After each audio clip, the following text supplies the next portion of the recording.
Good day, everybody. Welcome to the first ever episode of Cafe Yesterday. My name is James, aka Bat Blood, and I am here with the lovely and possibly one of the nicest streamers I've ever met, the magical Mimi. Hello. That was so nice. Well, you have been nothing but nice the many times I come into your stream, so I figured it only right that I return the favor. Oh, thank you, thank you. I try to spread kindness wherever I go. We need more of that in this world, I swear to God. All right, so today we are going to talk about the parallels of the struggling protagonist featuring Harry Potter and Naruto. Woo! Two two completely different mediums from different sides of the world, and yet, from what Mimi and I have discussed, seem to be remarkably similar. Very, very similar. Why don't we start with Harry Potter? I believe you may have me beat on this one in terms of how well you know this. I do tend to reread the books almost on an annual basis. So Meanwhile, I've relegated myself to fan fiction. which is something I've never done. So I feel like you'll have me beat on that one. Well, in this case, the canon beats out the fanfic, so ha. That's true. That's true. In Naruto, I only watched the canon episodes anyways, so And you've watched them more recently than I have as well, so you might actually have the host beat out this time. uh-oh. Welcome to my podcast, everyone. Yeah, I just got taken over. We're around the world, girls. She just proved it. All right, let's talk about Harry Potter first. Now, from what I remember, we have three main protagonists. Well, one main protagonist and two of his. Do you want to call them sidekicks or what?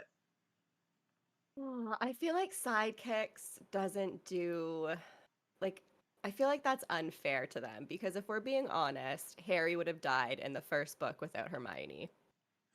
He would Yeah, never have got past many of those obstacles down underneath Fluffy's little trap door if it hadn't been for Ron. Ron as well, actually, with that chess uh, game. the chess game. Thank you. Yes, with the chess game, and then Hermione with the little potion puzzle. I just feel like sidekick That's is fair. That's fair. less credit than they deserve, but I honestly can't think of a better word for it. Um, Comrades. Comrades, yeah. I mean, they do call them the Golden Trio. Uh, that's like I don't know where that came from, but I've heard it in a bunch of different like Harry Potter fandom places where there's like the Golden Trio, which is Ron, Harry, Hermione, and then the Silver Trio, which is Ginny, Luna, and Neville. Well, you know what? If I had to guess, the Golden Trio comes from A, one of the two main colors of Gryffindor is gold, and two, well, not obviously the trio, but one reason why they got the name is because they were the main reason why um, Gryffindor took the gold in book one, as far as how Oh many yeah. points. They beat out Slytherin for the first time in how many years again? Right? I can't even remember how many years it was. Those little details always seem to never stick into my mind. But what I did like about that in the book is that it wasn't Harry that got them those winning points. I liked the way there's a lot of stuff that Dumbledore does in the books that I don't agree with, but the way that he caught them up and tied them with Slytherin and then gave Neville those extra like 10 points to put them over the edge, I thought was just beautiful because Neville needed that. He really does. I mean, we never actually see his grandmother in the movies, and I barely even remember her being more than mentioned in the books. But from what we've heard, she's quite the taskmaster. But the Yeah. biggest problem is she keeps comparing her grandson to her son. Yes. and they are not the same person. And one thing too that always gets me is one thing that we know about magic wands is that the wand chooses the wizard, and a wizard can use someone else's wand. It won't work as well for them. It will work better if they win the wand through a duel. But I'm going to skip ahead to 7 here, where Harry's wand breaks and he tries to use Hermione's, and one that they kind of found along the way, and it doesn't really work that well for him. And if you think back, for I think up until book 6, Neville has been using his dad's wand. That is, I don't know if it was book 5 or 6. What? No, it was book 5 that it broke during the battle of the Ministry of Magic, where Yes, and his mom Sirius or died. his yes. Oh God, don't even get me started. But um yeah, it breaks or it's damaged, or his grandma is just so proud of him for uh, being so brave that she buys him his that new wand. And then you kind of start to see him come into his own in 6. And then in 7, he's just this complete badass who's just like taken on all of Voldemort's Death Eaters that have infiltrated the school at Hogwarts. He's like the main like rebel. Like we're finally seeing in books between book 6 and 7 why very easily Neville Longbottom could have been the chosen one. It wasn't a Yes, fluke. it was not. It could have been either of them, and I think either one of them would have been up to the task. I think. I would like to think that Neville would be. It's hard to say though, because I mean, Harry references this after he finds out that it could have been Neville. That would Neville's mom have given up her life for him? And I like to think that she would. I mean, the I have the no stuff reason to. that his I'm sorry to sorry, go interrupt. ahead. Not at all. Not at all. One thing that is one detail that I don't remember if it's confirmed or not, but is Neville's mother, is she not Harry's godmother? Oh, I've never heard that before. I heard a rumor going around that, now I don't remember if this is canon or not, but while Sirius was Harry's godfather, Yeah. um, Neville's mother and Harry's mother, they decided to become the respective kids' godparents. So basically, Lily Potter was Neville's godmother, while Neville's mother was Harry's godmother. I don't know if that's canon, but it can definitely be my head canon because I kind of love that idea. I think the main reason I thought about that is because I've heard it in fan fiction so often Oh, okay. that it makes me wonder if that's not canon or Yeah, no, I've actually never heard, and to be honest, I've never even questioned who his godmother might be. I kind of just accepted that his godfather is Sirius, and that was like his only living guardian. But it would kind of make sense. I mean, Lily's parents had already passed, I believe, and she doesn't get along with Petunia. James was an only child, and his parents were gone too. So it kind of makes sense that a godmother would be someone from the wizarding world. And they were in the order together. that's definitely one reason why I thought that they could very well have been each other's godparents. And I like speaking, to, you know what? That's my head canon now. I like that. we could definitely talk about that next time. Before we go too deep into the Harry Potter lore, which you know what, we will definitely come back to that on another episode. Let's dive into Naruto, where we have Yes, young Naruto. Poor kid is abused by his home village for an event that he had literally zero control over. His it is father, so sad. I'm like, I tell you what, I've gone through abuse myself, and I can Oh, tell you right now that there is no way you can come out of the level of abuse that Naruto went through and be okay on the other side just like yeah. that. It's just not gonna happen. So the No, fact that he he's a force. so the fact that he created a mask of, you know what, since you guys want to ignore me so much, I'm gonna make you pay attention to me. Mm-hmm. I He's personally, such a little butthead, though. yeah, is that why Sakura feels the need to bust him through a wall every time he opens his mouth? Oh, don't even get me started on Sakura. I I think you and can't. I, I think you and I both need to get started on her. I can't. She, I don't know what. I honestly don't know what's worse. The fact that she is a tsundere, which is my least favorite girl archetype in anime. I don't even know what that means. Okay, I'm full disclosure, I am fairly new to anime, so I've only been watching for a couple years now. So one, I will mess up the names of the characters probably. Um, Whenever I talk to my friends about them, I'll make up almost like little nicknames that sound similar to the name, but aren't really like Orochimaru, I call Orochimoron. Um, Okay, but no, you're I not the first one to call him that. I'm gonna tell you right now. You're not the first one to okay. call him that. Oh darn, no, just kidding. But I might mess up their names. I might not get them perfectly, and I don't really know all of like the different archetype terms and stuff like that. So I that term that you use for Sakura, I actually don't know what that means. A tsundere is a type of girl who is basically very violent. Like Okay, she can either be violent with generally everybody around her or particularly with those that she likes. With okay. Naruto, well, she it's so crazy. She's fairly meek around just about everyone else, but around Mm-hmm. Naruto, all of a sudden she gets this crazy confidence, this insane strength, and feels the need to drive his head into the dirt on a regular Yeah, basis when he's showering her with compliments. Does he go I overboard? know. Does he go overboard sometimes? Absolutely. Does he say or do things that make you want to smack him upside the head? Heck yes, absolutely. But I can't think of a time where he's really deserved being driven into a wall. No, not to the extent that she does it, for sure. I mean, there are times when like maybe he needs to be quieted down a little bit.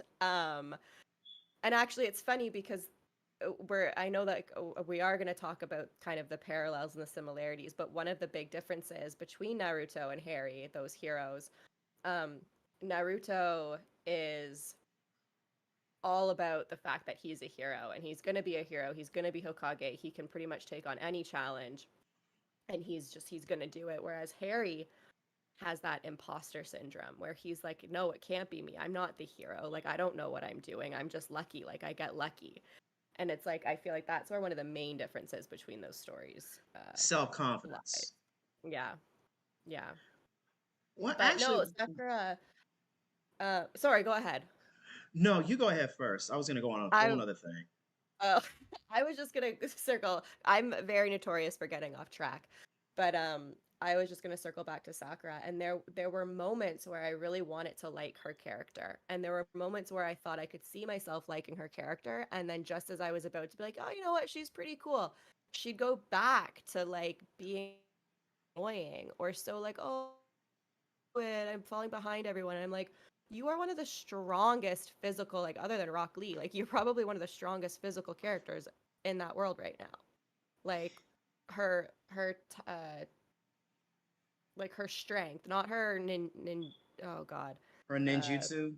Thank you. I always mess that up. Her ninjutsu is not like that strong. I mean, it gets to be fairly strong with the healing that she can do, but just her physical strength. She's so strong and she could do so much more. And sometimes I think for me, I don't always love the characters who I see myself in. And I think that being so unsure of herself, that was like me when I was little, and I hate that. And I'm like, oh, don't be like that. Oh, goodness. I And can then it makes definitely me empathize. angry. I could definitely empathize. I was never like Naruto, who was the class clown. If anything, I was more like an interesting mix between Harry and Naruto. Like I was friendly, just like both of them, but Hmm. I never had Naruto's like, "Hey, I'm here, look at me" type of confidence. I was always the wallflower that sat in the back. Yeah, I was definitely Hinata. Um, and I think that's why I couldn't stand her character for a long time because she's so quiet and weak and I saw myself in her and I was like, "No, girl, like you're like I can't stand it. Like be confident. Like I was getting so angry. And then in that fight with Pain, where she goes and steps in between Pain and Naruto, I was like, oh, this is why people love Hinata. That Like she's she's a badass bee. Like she's she strong. that's another character that I've always been drawn to. In fact, she's my first major anime crush, full disclosure. I can Now, see why now. well, not only was she adorable as a little girl, she is literally the sweetest girl in the whole damn village. Can you find She's anybody who's sweeter than her? I mean, real. the only one, and I don't even think I could say they're sweeter, but Rock Lee is just this little bundle of positivity. So You know I guess I what? can't say he's sweeter, but I think they're kind of in that same like genre for me where they're just good people. You know what? I can definitely see why you bring Rock Lee into that because he is just an earnest character. He's loud as hell, but he's extremely earnest. Like Oh, he honestly makes me feel more like he honestly gives me more samurai vibes than ninja than any honestly because he's just so honorable, honest, and earnest that and he has such a strong code and moral ethic that he would be so welcome among the samurai. yeah. Honestly, It's it kind of makes me wonder if he might not be descended from one somehow, which would explain why he can't use ninjutsu. He can still use yeah. chakra, but he can't use ninjutsu. Well, I always laugh at the fact that Guy and Rock Lee look identical. How in the hell are those two not related? You Right? cannot you cannot tell me that those two are not somehow related. Right? And then in Baruto, you've got Metal Lee, who looks exactly like Rock Lee too. I'm like, okay, something weird is going on in this village, y'all. Like what in the world? Like how like you can I seriously I when I saw Rock Lee and Mike Guy for the first time, I'm like, oh wow, father son team. And then he Yeah, said, no, they're not related in the least. I immediately called BS. right. And I think, If he's not his son, he brought then my guy has a brother who looks just like him, and then Rock Lee looks just like him. That's the only right? thing I will accept. Yes. And I think it's Kakashi who like calls it out at one point. I don't remember exactly what he says, but I think there's a line about Rock Lee looking exactly like Might Guy. Or like or some maybe it's not Kakashi, it could be one of the enemies, but someone says something about the fact that Rock Lee looks so much like Might Guy. It And honestly I would surprise remember me if loving Naruto it. was the one that said it. Oh, probably. Naruto doesn't know when to filter his mouth. Well, in that particular case, I would say the same damn thing. I'm like, how the Right. hell are you two not related? I just love them so much. Rock Lee has been my top character since the moment he stepped on screen. Like, He he cracks me up. Like that dude he's just the cracks me best. up. I needed more of him. I really wish there had been more Rock Lee in the canon episodes of Naruto because I just don't feel like there was enough. You know what's funny? I remember one particular scene. I don't know if this is before or after Naruto leaves on his journey with Jiraiya, but I Hmm. do know that it's before he comes back because this was before Shippuden. There was a scene where Rock Lee and all of that whole team they're training right now, and interestingly enough, even my guy is tired. And he's like telling Rock Lee, hey, we need to take a break. Rock Lee, he just keeps on going. But this guy Yes. is buff as all get out. Like he was a Yeah. scrawny little nothing, but in that scene, he was buff as hell. And the One of my funny, I don't know what the hell he was eating, but I want some. right? I want that training regime. Actually, I don't. It looks really hard. It's like all they do is train. Yeah, Um, he's oh, and the funniest part was there was a moment where Tenten was looking at him like just eyes glazed over with a huge blush on her face, like, oh my good oh, lord. I ship them. I would love 1010 and Rock Lee to be together. Fun I fact, think I don't they're know if it's ever hilarious. actually explained in Boruto who Tenten and Rock Lee actually wind up having kids with. Because Yeah.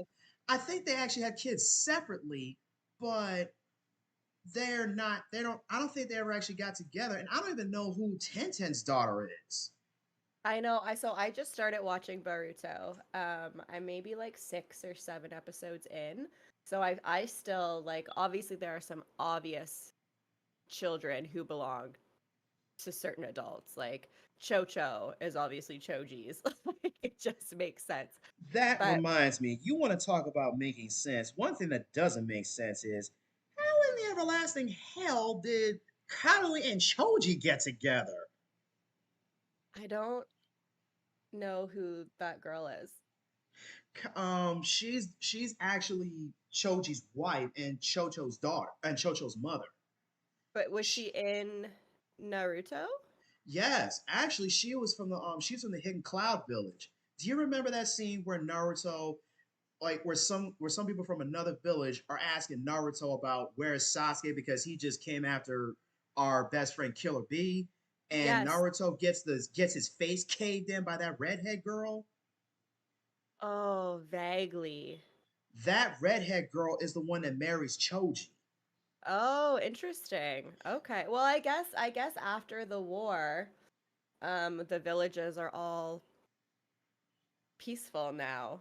I guess it's more likely that people will get together. Like Tamari and Shikamaru, I had been shipping that since the moment they were on screen together, and I Oh, felt everyone has. so good. I felt so good I when I loved found it. out that that happened. I thought those two were perfect together because Oh, they're he great. he calms her down and she gets his ass up. Hmm. Not to mention Tamara's just drop dead gorgeous. Oh, she is amazing. I really love the siblings. Like I love Gara, I love Tamari, and I love Kankuro.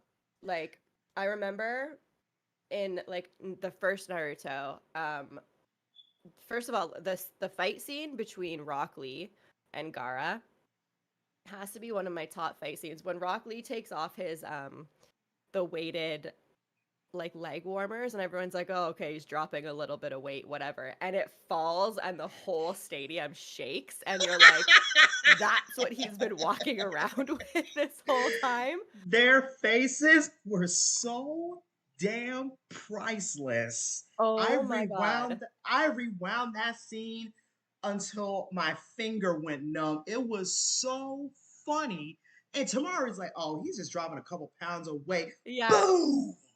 No. Buddy dropped like hundreds, thousands of I think it. pounds. I think it honestly dropped. I think it honestly dropped like 500, maybe close to 1,000 pounds on each leg with the Like it was enough. explosions. Yeah, I was gonna say it was enough to shake the whole stadium. But I remember loving to hate Gara when he was that way. I love to hate him. I was like, I this is a bad guy. Like I kind of like he's kind of a little unhinged. Like I really like that. And then fast forward to when Sasuke gets quote unquote kidnapped, even though he was like kind of probably for it, and they're all following, and Wait, Kiba is just like, Are you talking about the Sasuke retrieval arc? yes. No, he did not get kidnapped. He completely went along with that. A Well, lot of people, that's yeah, the council assumed he was kidnapped, but they yeah. refused to acknowledge just how unhinged that kid is. Oh yeah, well that's why I was like quote unquote kidnapped. But Ah, he went right. along with it. Um Yeah. but when Kiba's like, "Why are they here?" and you're like who is he talking? I had no idea, and I was kind of it was late at night, and it was like the last episode I was going to watch, and I was starting to like kind of like not drift off, but like my eyes were starting to get heavy, and I remember all of a sudden, I can't remember, I think it's you see the sand first, and I got up and I was like, my God, they're good now. I was like, I can just fully love Gara. I mean, how poetic is it that Gara saves the guy he tried to kill on more than one Right? occasion, And and almost then paralyzed for a bit too. he no Like he he almost almost ruined Rockley's ninja career. and then here he comes saving him. I think do you think they did that intentionally or they? Well, I know Kishimoto did that intentionally, but do you think Garo intentionally went after Rock Lee to be like, you know what? I almost killed this guy.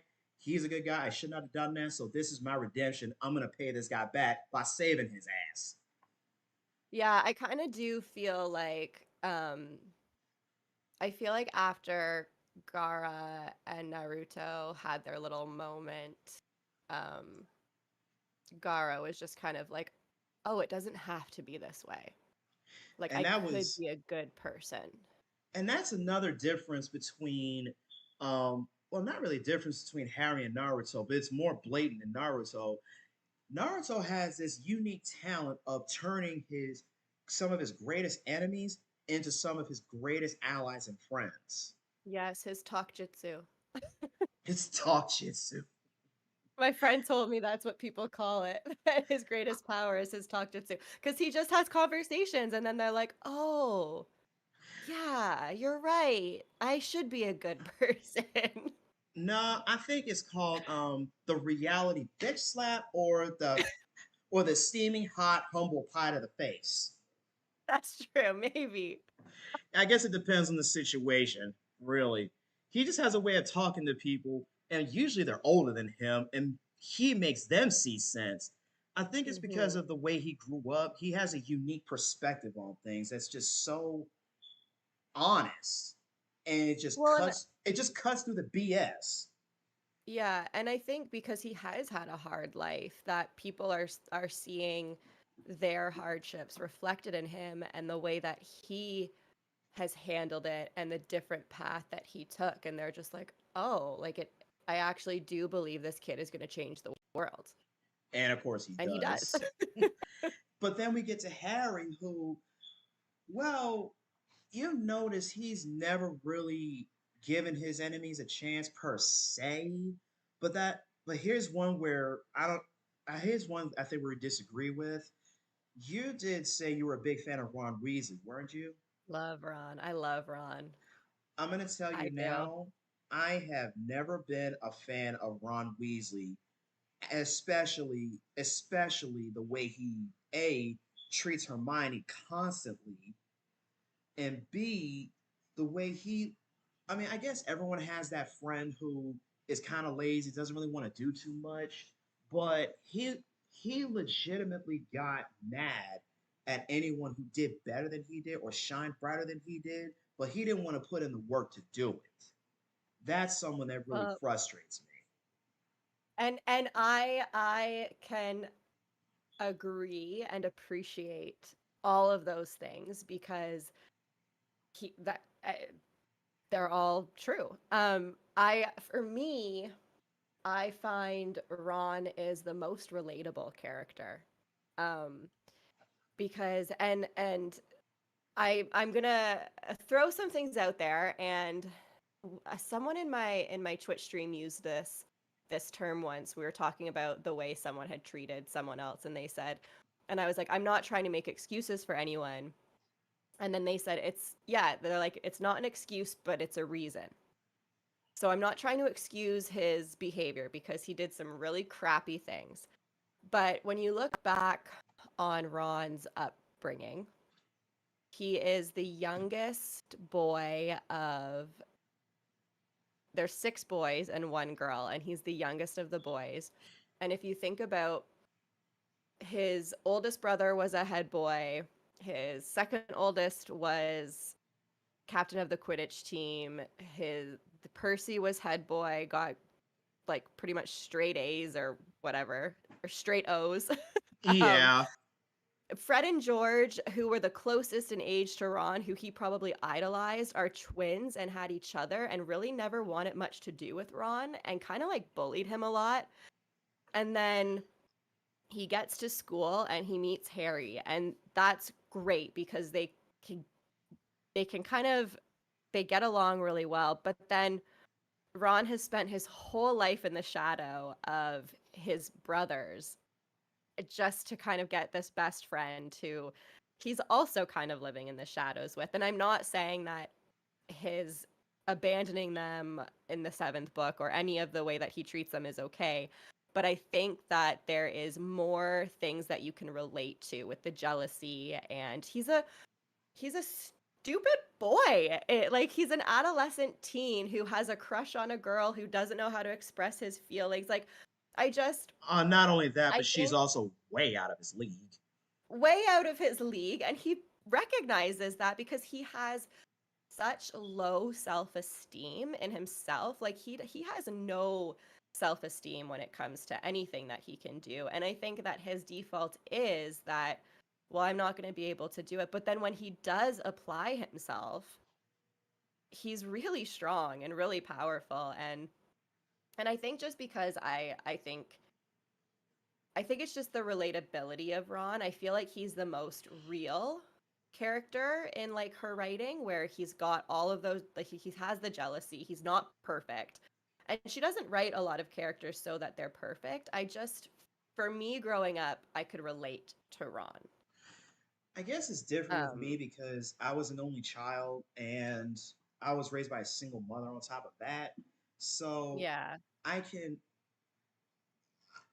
although I will say I do have step siblings when my father remarried, and I did live with them for a time. So I definitely get having older siblings who were just amazing on every level imaginable. And then here you Yeah. come, and no matter how hard you try, it just doesn't quite measure up, and people point that out to you. I definitely can understand that. I definitely get that. Where, and I didn't really necessarily hate Ron for the first three books, but it was the fourth one where I really started to hate him because, yes, Yeah. he has that jealousy, but at the same time, he literally called Harry a liar who, for 3 years, has never once lied to him. Has Harry lied to Ron one single time in the entire time they've known each other ever? No, I don't think so. And I completely agree with you. Like Ron he is a complex character and he doesn't make the right choices. And I was very angry with him. I think my first read through, I preferred Harry over Ron. I don't think it was until I was a bit older that I was like, actually, I like Ron. That's Um, understandable. yeah, and but I am aware of his shortcomings. Um, and I can't defend him in those. Like I can't. I think it was definitely wrong for him, that whole fight in 4 and the whole fight in 7. The one thing that I try to remember though is that in 4 they were like 14 years old, and hormones are going bonkers in those kids' bodies. Oh And boy. I look back to like friendships that I had at that age and friendships that I see like around me, being a teacher, and just all of those kind of like petty arguments that happen. And I'm like, no, I get it. It kind of makes sense. Like I think that if everything had been peachy keen with all of them, um It wouldn't have been as throughout, realistic. it wouldn't have been. No, I think we needed that character that had those emotions and had those shortcomings and kind of was kind of a butthead. I mean, I will say he gave the crappiest so-called apology after the first task, which you can't even call that an apology. You can't, and I think he would have done better, but Harry, I think Harry says in his like head voice He's like, you as the call that an narrator that apology? he no, I actually think he thinks he realized he's like all of a sudden an apology didn't matter. Like he didn't need to hear it anymore because he was standing there and everything seemed okay again. I think he So, just wanted his best friend back, and he wanted him to like, dude, get your head out of your asshole and yeah. get a little bit real here. Yeah. But and I think that the beauty of Harry is that he's able to forgive those things too, because not a lot of people would. I honestly can't promise that I would. Like, I mean, I don't, I can't but promise that I would either. I mean, I would like to think that I could, but it's also it's tricky. I mean, you definitely wouldn't be. You definitely could forgive Harry for not wanting to forgive Ron in that instance. Yeah. And you want to talk about hormones? Oh, actually, no. that actually brings me into something else. The girls in the protagonists' lives.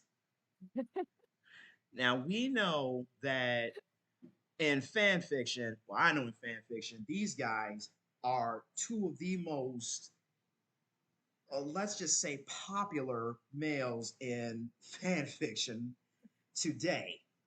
In the Is show, this wait? Is it Harry and Ron or Harry and Naruto? Harry and Naruto, Okay, okay. I just wanted to those, make sure I knew who we were talking about. yeah, those two, let's just say, they're popular.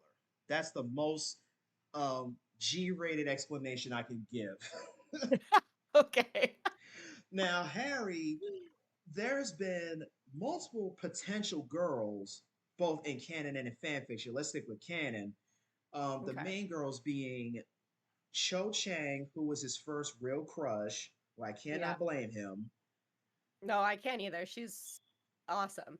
Well, yeah, she's awesome. I think you can't judge her behavior in 5. No, I definitely give her a bit of a pass on that because Yeah. she was in love with it. She was like, honestly, Hermione said it best in book and movie 5. She was in love with Cedric, but before anything could really get started with them, he was killed. She also has Yeah. some, definitely, you can see, she definitely has some feelings for Harry. And then Yeah. she's trying to juggle all of that, feeling guilty about Yeah. trying, wanting to move on from Cedric, but at the same time, she really does like Harry, but she doesn't. But she's feeling so many complex emotions that, well, Ron also said it best. No, most people who would feel that many emotions will probably explode. Yes, like where is the psychiatrist in the wizarding world? The shit that those kids go through on a regular basis, You and know there's what? no mental health support. You would think that they would have a mind healer on standby for crazy things. They have a physical healer who, because they get Yeah. into all kinds of accidents, but you would think they would have a mind reader at least on call for crazy situations. Like, did poor Ginny ever actually go to a mind healer from being possessed by Voldemort for the better part of her first year? Oh my God. Honestly, like and this is a thing. I know that these books were written many years ago where mental health was not openly like spoken about, but That is my a good God, point. how did these kids get through things? Yeah, I don't know how the heck she wrote someone could be possessed by the most evil Dark Lord in history as an 11-year old And then for come out being so cool? like that just does not make any lick of sense. That was just No. one heck of a plot hole that just never got plugged. No. Unless like Molly and Arnold Weasley were like Arthur. Arthur, thank you. I was like Arnold's not right. Arthur. I was thinking of her little like pygmy puff that she names Arnold. Um That unless thing they is were just adorable. very good at parenting. Like who knows? Maybe they, they dropped the ball on Ron a little bit, but Ginny, they had her mental health covered. You know what? Let's just assume that they did and move on. But Yeah. speaking of Jenny, she's another one of quote unquote Harry's girls who she had a Hmm. major crush on the boy who lived, but Yeah. she took Hermione's advice, which was never mentioned in the movies, by the way. She took Hermione's Hmm. advice of, you know what? Take a step back, go out with different boys, get your confidence up, and get to know Harry for who he is. And lo and Oh, behold, Hermione's so smart. I'm pretty sure she's like the smartest person in the whole dang Harry Potter verse. Oh, she 100% is. Which But actually yeah. which actually brings me into my next one. And the funniest thing is even J.K. Rowling mentioned this. She's wondering Oh, why in the world she paired Ron with Hermione when Harry is almost the perfect choice for her, and almost a no. perfect choice for him. No, I don't agree. And here's where the debate comes in.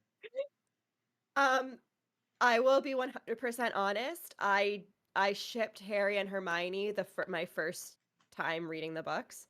Um, up until book 6 when Ginny, you got to see kind of more of Ginny, and you started to see him kind of getting this crush on her, and I was just kind of like, oh, this actually makes sense. And this is where, if you've only people listening, if you've only movies, you are never going to agree on this because the movies did Ginny dirty. But book Ginny is cool. She's smart. She's kind. Like she is kind of like the all I was gonna say all American girl, but she's British. She's the all British girl. um she's just like, and if you read the books and you kind of see six, like to me that made sense. Harry and Ginny made sense. And and then when Ron and Hermione got together, it just like in my mind it made sense because a lot of the times opposites do attract, and Ron and Hermione are very, very much so opposite. And then you kind of look back at all of the I was gonna swear, all the stuff that they went through, um, leading up to it, and you do, if you start to really like read it in like an analytical way, you do see where Hermione and Ron kind of make sense and how it's first book and how they're just kind of trying to get their feelings figured out. And I do like the way that J.K. Rowling left it. And I know she doesn't even agree with this anymore, but she's another case in herself. Yeah, let's Um, not go there. yeah, and I don't plan on it, but um, in book, I like that she left it to book seven because I think had she tried to have gotten them together sooner, it wouldn't have worked. Like they need it to be out of school, I think, for that relationship to work because I think Ron had a lot of growing up to do. He did. Um, I'll give you that. He definitely did. Yeah. And even Harry and Ginny, they got together in book six and then they split for a bit because he had to go and save the world. And I like the way that she did that because this whole idea of like high school sweethearts staying together, I mean, it happens. I know people like that, but it romanticizes this whole idea of um it romanticizes for adolescents that the person that they're with first should be the only person that they're with. And I think that causes a lot of emotional damage when breakups happen. You are not wrong there. Um, so I enjoyed the way that she did it. And I kind of went totally off topic. Moral of that story is I like Ginny and Harry, and I like Ron and Hermione. Well, I guess I have to provide a little bit of a almost devil's advocate on this. I honestly don't know who particularly I would pair Ron with, but I would honestly was shipping Harry and Hermione from book two all the way through. Like book two, I was too until they didn't get together. I still ship them honestly. I'll be And honest, I that's still kind of fair. ship them because for anyone that doesn't know, Harry and Hermione have both had rather difficult pasts for one reason or another. Both were a lot smarter than a lot of people gave them credit for, and both were bullied when they were younger. Both were raised by muggles. One is actually a muggle born, one was just an orphan raised by his muggle relatives. Yeah. So they both have, and they're both extremely talented in the magical world, more so than people tend to give them credit for yet again. So it makes sense that they would bond over that. Not to mention, Harry was the one that noticed in book one when Hermione was missing, and he went charging trying to save her. He's the one that jumped onto that troll's back. True, it was actually Ron that wound up saving the day. Kudos to you, buddy. Really, seriously. And it was Hermione that actually told him, here's how you do it. Even in the midst of danger, she's still trying to help them. Yeah. And that was Well, that very first moment was what cemented the golden trio. And I do love oh that. yeah. I do love that. But back to Harry and Hermione, they have so many similarities that while I can definitely see them being like best friends slash siblings, I can definitely see Rowling going that route. I Yeah. definitely see the romantic side of it, especially in the movies, because like in the movie, you actually see Harry holding Ron's hand a little. I mean, Harry holding Hermione's hand a little bit, and there's a little bit of a romantic gesture there. Not to mention when she is finally all better, she charges into the main hall and pulls him into the biggest freaking hug. Meanwhile, Ron and Hermione have an awkward handshake. See, and but that's why I think it's the awkwardness that cements it for me. Because if we that at that age, when you have a crush on someone like that, you are like so awkward around them. So like when her and Harry are like so comfortable around each other, I'm like, oh yeah, they really truly only see themselves as buddies or like brother sister type relationship. But like Ron and Hermione, how awkward and uncomfortable they are with their physicality, I'm just like, because they like each other, they have crushes on each other. Like I look back at how I was when I was younger, and if I was around my crush, like I was so nervous, and I would like my adrenaline would like go to the point that I would be like shaking because my adrenaline was just like that's how nervous I was. Now I'm a special case. I'm like a freaking ball of nerves half the No, you're time. not a. No, I hate to say it, but you're not a special case in that regard. I had a crush back when I was in middle school. This girl, she was like one of the cutest girls I'd ever seen in my life. And she was an absolute sweetheart. I mean, totally just the whole package. And she was So intelligent would too. And when so I would was you around go her, running up to her and giving her a big hug though? well, not run, but I did walk up to her and I did hug her on a regular basis. Okay, fair, fair. And she did tell me that I gave amazing hugs. So Ooh. that was one bit of encouragement that okay, she likes my hugs if nothing else, so she's comfortable with me being on at least on this level physical with her. So I'll take what I can get. All right, that's fair. That's fair. I mean, I could see it going either way. I could see Harry and Hermione together, but I definitely prefer her with Ron. Well, we'll go I with think that. I think they balance each other out very nicely. You And I you think both of them need to be balanced out a little bit. you are not wrong there. She works too much. He doesn't work enough, so they balance each other out. So I will give you Yes. that. You did beat me there. She's Um, really serious. He's a goof. they like you said, like they're the Libra scales. They have to balance each other out. Yeah. Now let's shift over into Naruto, which now if you want to talk about a guy who was popular with the ladies, gee, Monetti Christmas. He had a girl who had a crush on him back when they were barely older than toddlers. And you know what? There was and Oh no, I lost. Oh, there you are. say that again. Your sound cut out for just a second there. I just Oh, didn't hear what you said. I Yeah. was saying that I was saying that he had Hinata who liked him from day one, Oh even yeah. before day one, really. And her Yeah. crush on him was just adorable, by the way. But then his crush on, one of the popular girls in school, that's understandable. Yeah. And given the fact that he had no real understanding of how to interact with people, especially kids his own age, because they pretty much just said, go away. I can understand why he wanted the attention of the cute popular girl in school, and it just Yeah. extended on from there. So I get that. What, but I don't remember this was episode which episode this was, but I think it was right after they got to their teams. She was talking to Sasuke, and she literally mocked the fact that Naruto is an orphan. Oh, she's the worst. I can't stand her. Like, who in the world? And honestly, the funniest part about that was she mocked the fact that Naruto was an orphan to a well-known orphan. Yeah. Yeah. Right. Like Oh, Sakura's a fool, a and basket not in the case. good way. Not in the good way. Like, She's a basket case. yeah, I don't. I also just I don't like Sasuke at all. Like, I don't understand everyone's obsession with Sasuke. I'm like, just let him go.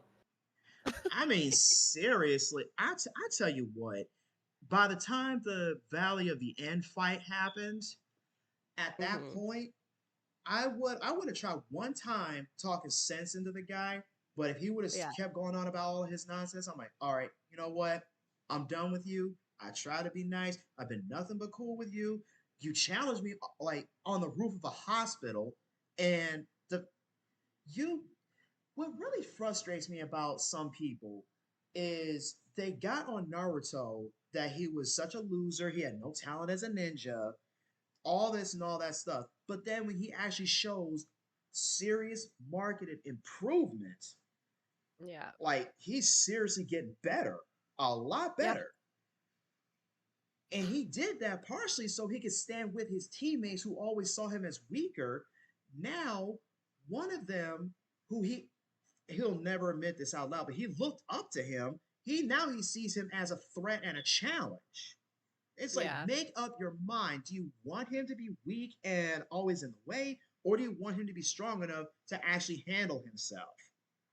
Yeah. I know. Well, and this is the thing, like I just with yeah, I can't with Sasuke. Like Yeah, we're supposed to be I talking about romance here. Here we go talking about Sasuke, the most well, non-romantic character in the whole show. it's actually funny because when you started to talk about when you were like, if you want to talk about people with romance and stuff, I thought you were gonna say Sasuke because so many of those little girlies loved him, right? Like you had like Ino and Sakura who That was just that stereotypical, he's the quiet bad boy that every girl yeah. wants to sleep with. That's basically what he was. But I just don't get it. Like he's just the worst. They were blinded by his quote unquote cool factor because he was that cool guy in the cut. And they were also blinded Yeah. by the fact that he's the last Uchiha. Yeah, that's true. That I think Or those were two was of the he? I Bum, think bum, bum. but then there were actually a couple of girls that actually really liked Naruto at various points. Like there was this one there was this one filler episode where Naruto and Hinata went to another, I think it went to another town or another village or something, and the basically the princess or whatever of that town actually wanted Naruto to stay with her. And you can see Oh, the that's funny. I didn't know that. yeah. And there was a couple of movies. Usually there's a movie where Naruto has one girl that kind of likes him. He got a movie star to kiss him on the cheek when he was in the hospital. Oh, that's so funny. Well, Yeah. even Ino, like at one point, it's like maybe I like Naruto for like one episode. Wait, Um, Eno? yeah, there's at one part where Naruto does something. I can't remember, but there's like just like it's like a second where Ino is says something in her mind like, "Oh, like Naruto." But then it's like gone. Like it doesn't last. It's just like he does something really cool or really powerful and she like sees him more as like, "Oh, he's actually powerful." But it just makes me laugh every time. Okay, that can only be two occasions. There was actually a filler where Naruto went on a mission with her and a few others, and that could have been one. And It wouldn't have been that one because I don't watch the fillers. and it must then it was in Shippuden where he actually killed um what was it, Kakuzu? He basically destroyed that one guy with that Rasen Shuriken. Yeah. I'm It pretty might have sure been that. I honestly can't remember what it was. that's the only one I could think of. And Eno Yeah. is basically that stereotypical vapid, hot blonde that Yeah. every freaking anime has at this point. Yeah. Well, and then she goes for Psy. Who she mainly only got with because he reminds her of Sasuke. Right? I know. Oh my God. It's Like, so ridiculous. y'all have a thing for pale skinned, dark haired boys, don't you? Yeah, she really does. She has a type. I mean, Sai could have done a whole lot worse than Eno. I will say that much. Yeah, he could have done better though too. Oh, obviously. But thankfully he did. Okay, But thankfully he didn't get the best and get Hinata. That that's was true. That belongs to Naruto. There was no one stood a chance. well, no, they the writer of Naruto, Kishimoto, did kind of tease us a little bit, make it seem like it could wind up being Sakura because as much as we can't stand her, in a number of ways, she does kind of act like Naruto's mother. Yeah, she does. So and he didn't even realize it, but she kind of does. And Kushina actually said when she was dying, I Naruto, know. find a girl that's like your mother. I hate that line. And he found a girl that was like his mother, and he almost got with her, but thank goodness. That's the one thing I will say. I'm glad she was so obsessed with Sasuke because it meant that Naruto had no chance with that crazy, Yeah, abusive chick, and he actually wound up eventually getting with the queen. yeah. No, it's very true. When listening to that monologue and she said that, I was like, nope, nope, nope, take it back. That's weird. Oh, wait. Are you talking about when she was trying to get Naruto to stop chasing after Sasuke? No, I'm talking about his mom when she was like, Naruto, find someone like your mom. I'm like, no, Oh don't. Lord, That's no. weird. She was trying to give her son an Oedipus complex on day one. Oh my God. I just like, no, please don't. Just don't. And oh, one other this is one that happened in one of the movies. This is so funny. There was this priestess who could see bits of the future. She saw Naruto dying. And he was like, "Yeah, no, that's not happening." And of course they clash and eventually he saves her life like the umpteenth time. She sees him and she's like all of a sudden attracted to the guy and acts all shy around him. And at the end of the movie, she's mentioning that she needs to create an heir to, take over the shrine after she gets older. And she actually asked Naruto, "Hey Naruto, can you help me out with that?" Oh my God. Want to know what he says?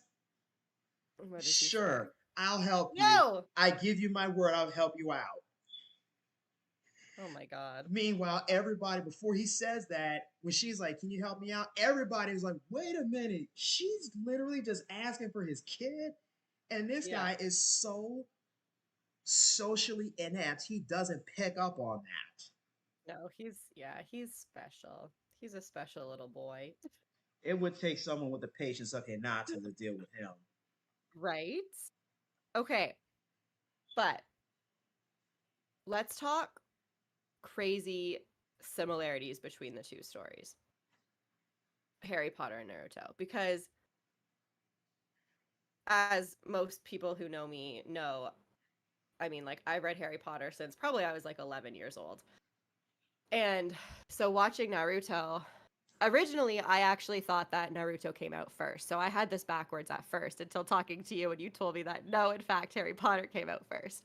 But if you Yeah, think about these similarities, so there's the core three that are made up of two guys, one girl, that who does seem to be don't a pretty common one.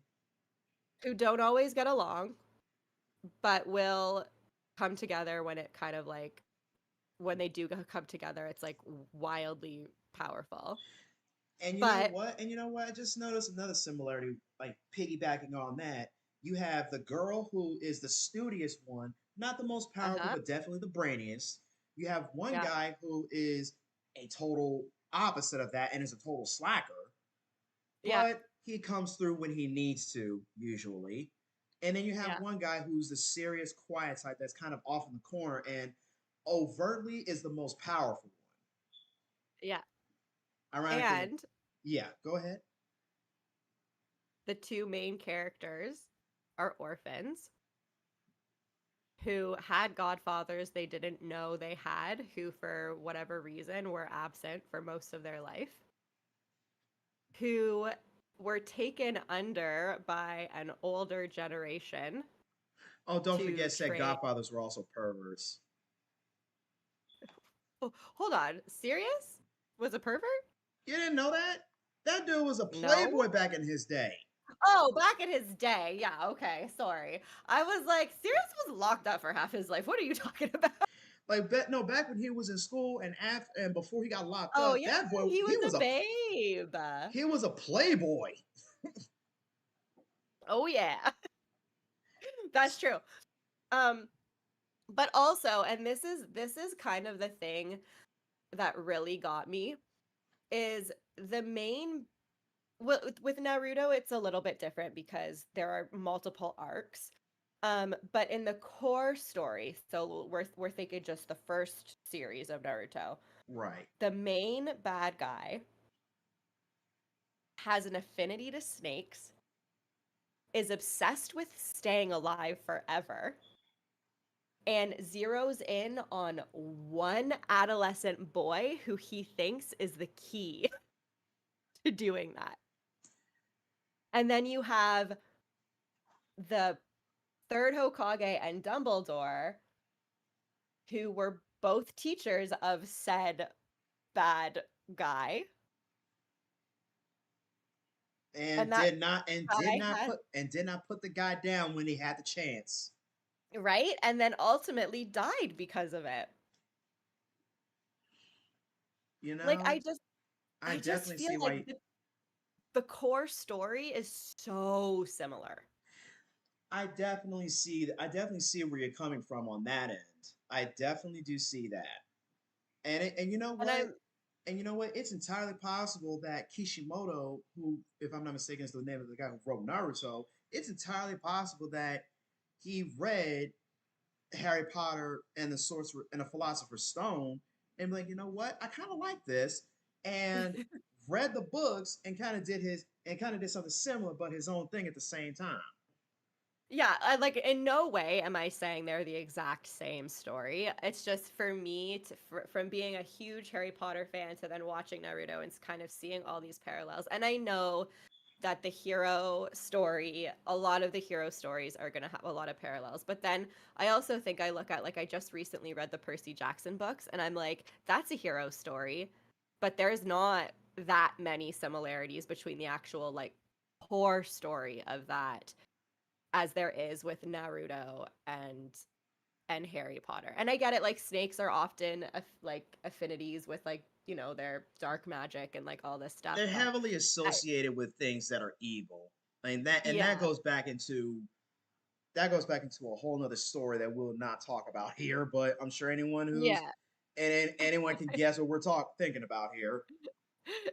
Yeah, and so it's like I get that, and I get that there are some things that are just going to be unavoidable. I just think that it's so funny that there's like, oh, there's the three young kids that pretty much seem to have to be the ones that save the world, and there's the older person who took him under their wing to teach them and essentially are like raising them to defeat the ultimate bad guy. And there's, there's godfathers who they didn't know exist that are now back in their life for a brief period of time.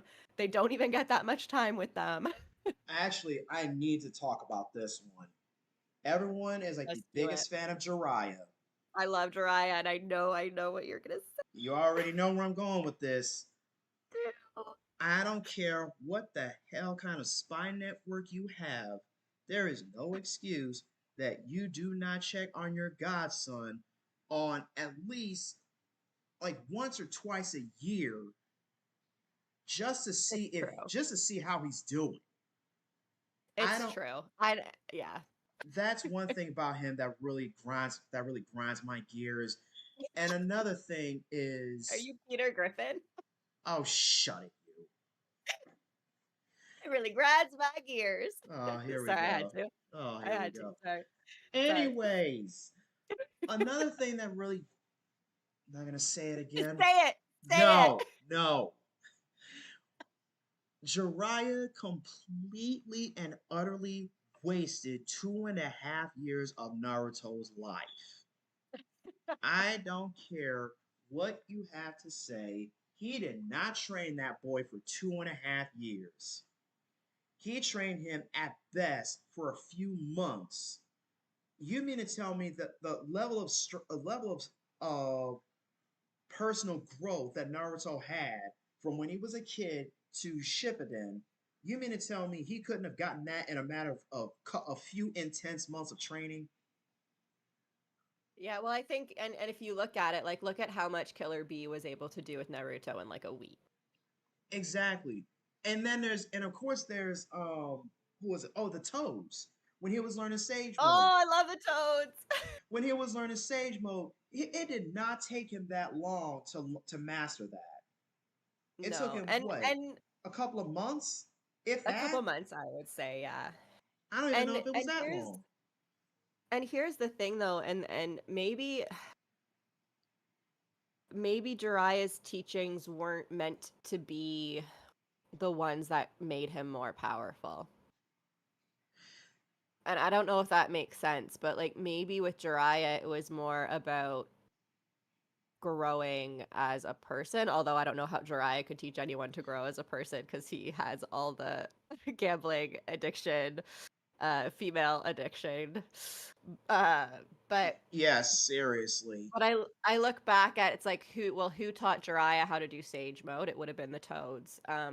Who is the only one that could possibly help Naruto become friends with Ninetales, which would be Killer B because he did it with eight.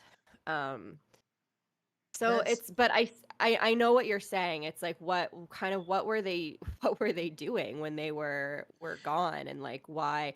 But then it's like I feel like it's that classic hero trope where like the it's like the same with Dumbledore, right? Like how many years did Dumbledore take to train Harry and then ultimately didn't even tell Harry everything he needed to know even when he knew that he was dying. that's one thing about Dumbledore that really ticks me off. It's like you know that you're gonna die soon. You mean Yeah. and you know well no the whole thing was he didn't think Harry had a chance to live because of that Horcrux in his head. So he's like, I'm not even gonna bother teaching him because he's gonna die anyway. I just want him to be able to get rid of these Horcruxes, and I was gonna do it myself, but I can't, so I have to rely on him now. Yeah. He really didn't think or even want Harry to really live after that point. That's why he sent Harry to literally the worst people possible to raise him. I don't care what kind of protections he had. It doesn't protect him from the people inside the damn house. No, it doesn't. I don't. I have a lot of beef with Dumbledore. I appreciate the character, but yeah, there's a lot of stuff that he did that didn't make sense. And I mean, even if you weren't expecting Harry to live, and as Snape says, raising him like a pig to the slaughter, if you knew you were gonna die, that is your time to tell Harry every single thing even if you don't know when you're going to die, you could, like, even though he doesn't think he's going to die that night on top of the tower, Well, he you knew before had, the year started that he was going to die within about a year. Snape told him yeah. that. Oh, for sure. But I'm just saying, like, he might have died a little bit sooner than he was planning because he wasn't planning on the Death Eaters infiltrating the castle, right? Like, maybe he thought he still had a couple more months. But even if you think that you have a couple more months to go, you tell Harry absolutely everything he needs to know about those Horcruxes and how to destroy them. Like, he didn't tell them anything other than what he supposed were the other Horcruxes. But like he didn't tell Harry how to like get rid of them. That was Hermione, I'm pretty sure that figured that out. Like the three ways I to think it destroy a was Horcrux. actually. I think she did. And then that's why they're so confused as to like, well, why did Dumbledore leave me the sword of Gryffindor? And it's like, oh, because it takes in only that which will make it stronger. So it's got the basilisk venom. Oh, what destroys a Horcrux? Oh, basilisk venom. Like two there's only like two things I maybe there's three, but it's the basilisk venom and then it's the fiend fire. But fiend fire is so unpredictable. Hermione was like, we're not even gonna try that. Like we're gonna burn this whole forest down. Yeah, I'm glad she was smart enough to do that. Although I will say, it would have been really freaking funny if Harry walked in there and he was like, "Okay, fiend fire, bitches." Yeah, the spell is feeny. Yeah, all you guys are gonna burn. Like if I gotta But die, I'm taking y'all with me. right, but yeah, it's and I think that's like again in a hero story, I feel like you have to have that one character who takes them under their wing but doesn't really tell them much at all. It really drives me nuts when you have that. It's like there is a fine line between I'm not gonna hold your hand, you got to figure this out for yourself, and just straight up not teaching them. And that's Yeah, something that both Jiraiya and Dumbledore had in common. I mean, yeah, granted, Jiraiya taught him the Rasengan, which that's the method that you need to learn. And Naruto learned that within what, a couple of like a month, From start to Yeah. finish, he learned a jutsu that he said took him at least a year to master. Naruto learned how to do it in like a month. Yeah. That already speaks to how much potential the kid has. Granted, he couldn't do it one-handed, but the fact that he was able to pull it off perfectly still shows like this kid's got some serious potential. And in those 2.5, first off, in all the traveling that he's done, if he's doing such a making such a spy network for all these years, you mean to tell me that you have not come across one single person that can teach Naruto how to be a better ninja? I Well, guarantee and I I think, he did. yeah, I think the hard part with that is that there was so much animosity between all of the different villages and stuff too, that even had he met Killer Bee back then, would Killer Bee have been willing to teach Naruto then Even just the main when they villages, even just putting them aside, you mean to tell me that he hasn't met anybody that owes him a favor to teach the kid, or Naruto would have come across somebody, and you know he has his talent for making people want to believe in him to teach him Yeah. something. In those 2.5 years, that has not happened at all. I mean, it couldn't, or else the story wouldn't have been the same. I still feel like the story could have been great, maybe even Oh greater, no, I know. if there would have been like if it just made it seem like Naruto was time was wasted for 2.5 years. Even Sakura was better than him at that point. Yeah. And don't even get me Yeah. started on Sasuke. That guy, he was an absolute beast at 2.5 years. Yeah. The one thing though that I did like that they did, and maybe this is the reason um it had to be like this, but the fact that Tsunade, Orochimaru, and Jiraiya, they were a squad, right? And then each one in turn taught the one that was kind of the most like them, um, from the Naruto trio. So it's like Tsunade Sakura, Sasuke Orochimaru, Jiraiya, and Naruto. For the record, it's I did like Orochimaru. Orochimaru. Um, Okay, we can go there too. I We can go can't. there too. I just We can I go there too. just I'm can't not. I'm say it. not mad at that.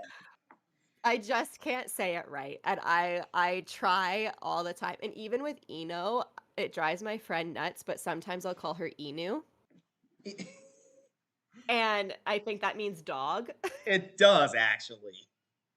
And I don't mean to. It's just that like sometimes I just can't remember if it's U or O and I just say one of them. Well, you know And what? She did even kind of act like a. Tamari, She did kind of act like a dog in heat around Sasuke. that's true, she did. But like even Tamari, it took me like 2 weeks of like I would watch the show like almost every day with my friend and I would be like, what's her name again? And they'd be like, Tamari. I'm like, okay, so it's like Tamara, but it's not. And like that's how I had to like justify, and it was like 2 weeks before I could actually remember Tamari's name. I struggle so much with the Wow. Japanese names. Like it's so bad. Um, Wow. but yeah, it's bad. I try though. I really try hard. All right, so I think we're coming close to the end of the recording here. So let's what do you want to do? I kind of want to do like a quick parallel of who was more like this character, who was more like that character. Ooh, I like that. All right, let's go Hinata, Jenny. You think Hinata and Ginny were the same, eh? Well, let's put the parallels together. They both have major crushes on on the respective protagonists. They were extremely shy around said protagonist. One to the point Actually, where she yeah. one to the point where she faints, the other to the point where she stuck her elbow in a butter dish. They I love that eventually you remember that fact. it cracks me up every time.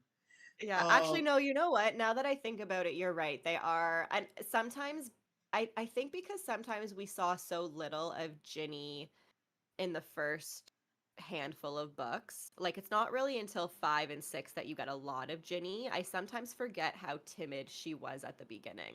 you see more of her in 4 than anything else, where she actually winds up as Neville's date.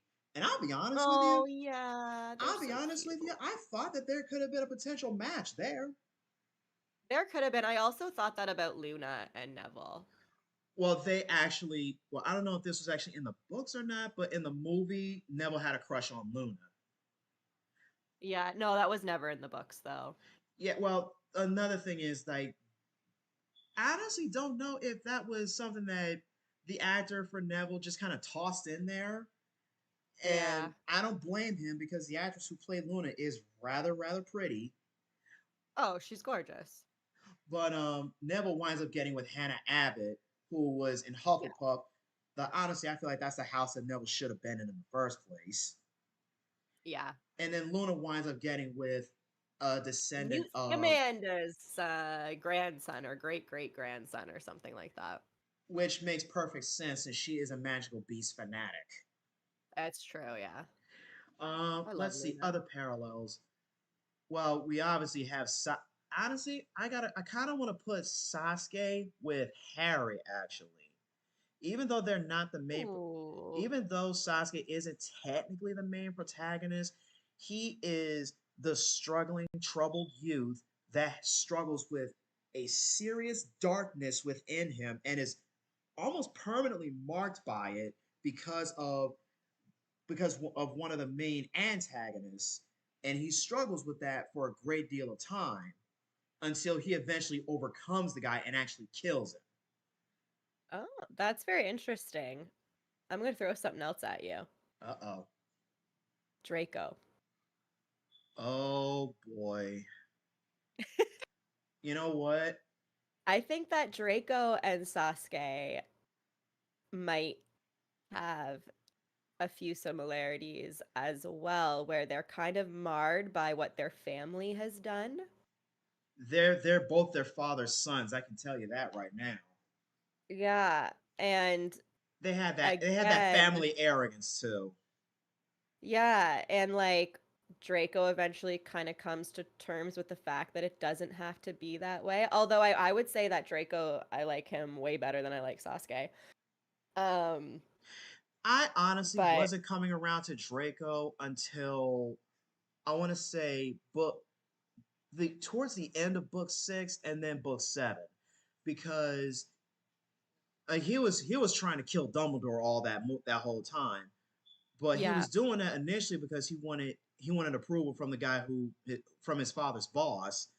But at the yeah. same time, especially in the movie, you can actually see that his decision to side with the Death Eaters was really weighing on him.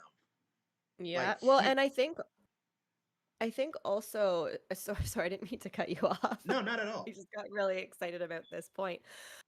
With Draco too, it's like when he's younger, he's kind of like he's a product of his environment, right? So his whole family essentially are Death Eaters, and for a lot of that time, Voldemort doesn't exist. He's an idea because he's gone. He's not back yet.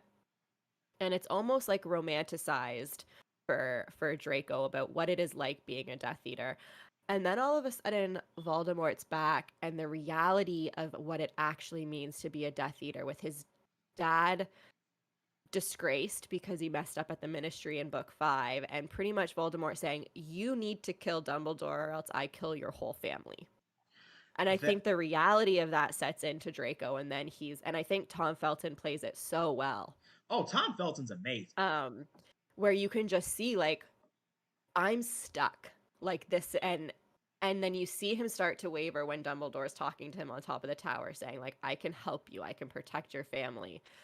And you kind of just see He was considering it. even yeah, he was considering it, like his wand hand dropped. And even Narcissa in 7, like the reality of the situation when Voldemort's back is a lot different than what they, I think, remembered or thought I don't when think he Narcissa wanted Voldemort back at all. She loved the life of luxury. She didn't want yeah, anything to do with that nonsense.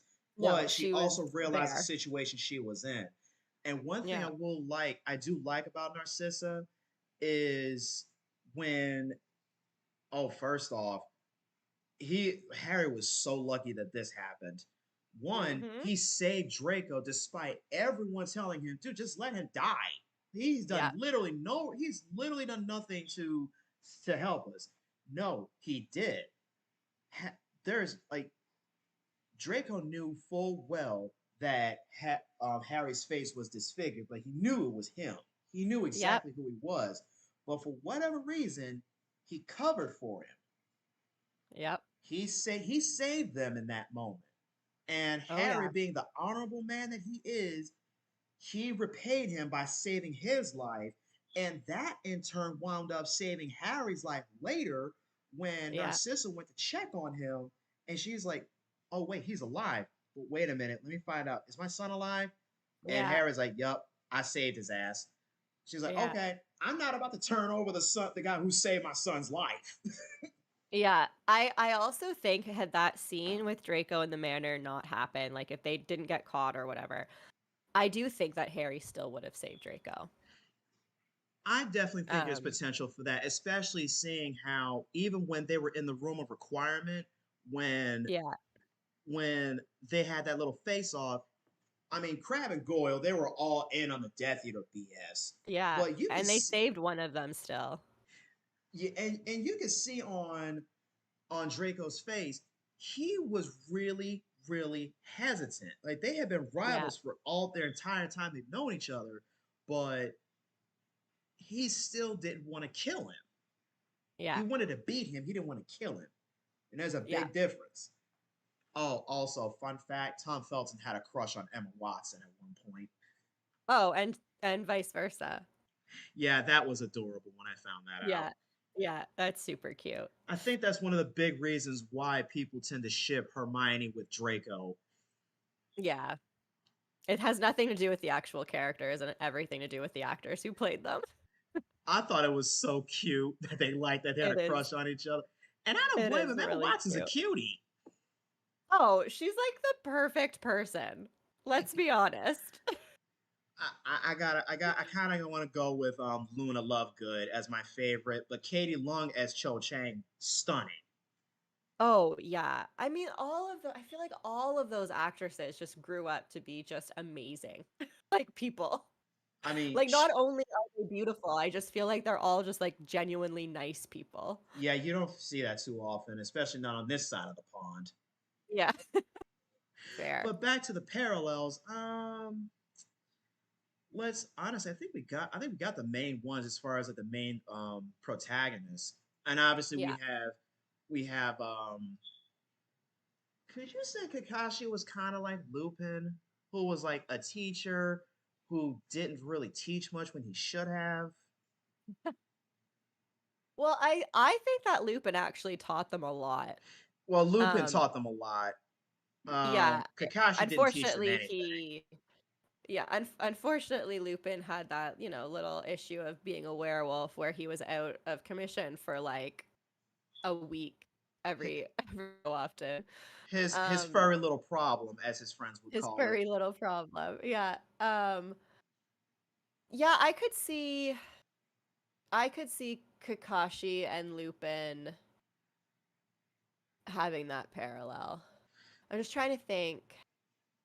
See, this is tricky. It's really hard because Naruto has so many characters, and Harry Potter, it has a lot, but it doesn't have. We're trying to stick with the main and directly supporting cast here. There's I way know, too and much that's world to go into. I know, but that's where it makes it harder with Harry Potter because there are quite a few Naruto like supporting characters and the core characters where with Harry, you don't see a lot of the adults, right? And when you do, they're so much older than And well, them. I'm curious to know who would you parallel with Severus Snape? Oh. Ooh, that's a tricky one. Oh God. Honestly, I can't even really think of anybody, honestly, So except maybe Mizuki. the so, is that the one from Baruto? No, Mizuki, actually, you know what? No, not Mizuki. That guy's a he was a base level bad guy who got his butt kicked in episode 1 or 2. Oh my And God, I won't remember him. and he doesn't. He shows up like in a filler episode, like before Naruto goes on his trip when he does a prison break. Okay. Yeah, no, I won't. I definitely don't remember. Okay, Yes. I'm gonna say something, Okay. and it is a character that came to mind actually when you said Snape, and I'm hesitant to say it because I don't like Snape as a character. I don't think he ever redeems himself. I don't agree with the people who are like, "Oh no, Snape's a good guy." No, he was not. He treated those kids like crap. He was obsessed with someone that like anyways. That's a whole other episode. But Oh, we'll definitely get I into would that. have we will. We'll have a whole episode on Snape. Um I'm going to say just based on their based on one thing and one thing only, I would go with Itachi because you go so long thinking that Itachi is working for the bad guys to find out he was doing something for the greater good. And that And would be the only parallel that I see between them. I wouldn't like personality wise, I don't see oh, definitely parallels or not anything like personality that. wise, but story But wise, I can but kind of story see where you mean. wise, I can but see what you story mean. wise, I would say that. I definitely see that. Like once you mentioned, as far as like they're both like perceived as the bad guy, come to find out they're Yeah. actually supposedly the good guy. With Itachi, I don't think it came as a big of a surprise as the writers probably thought. Like with some of us, it's like we kind of got the vibe that Itachi, like there was something going on with that guy. Snape, on the other hand, he never gave the impression that he was doing the whole, okay, I'm bad now, but I'm going to be a good guy later. He was just an a hole, Yeah. and it's like he was so obsessed with calling Harry James's son, he also completely neglected or forgot the fact that he's also Lily's son. Yeah. Well, I don't think he did. I just think he was that constant reminder that Lily didn't end up with him. So the only reason he even helped out Harry at all throughout the school years when he did is because he is Lily's son. If he had been James and someone else's son, That would have I been don't a think he would different have story. That cared actually at makes me all. think. That actually makes me think. Do you think that Lily could have wound up with Snape if he had not called her that disgusting word? No. And only because he was going down the track of hanging out with the Death Eaters. I think had he not gone down that um Death Eater like hang out with those people, I think maybe there could have been something there. But I think once they got to school and once they weren't in the same house, that really bothered Snape, and he was never able to let that go. Not truly. That actually leads I me think into one other he was segment I'd too like to do. jealous. Yeah. One other segment I'd like to do, especially regarding Harry Potter. We could do this with Naruto as well. House choice. Ooh. Or do you want to I, save that for another episode? I feel like we could save that. I feel like that could be a very long discussion. You know what?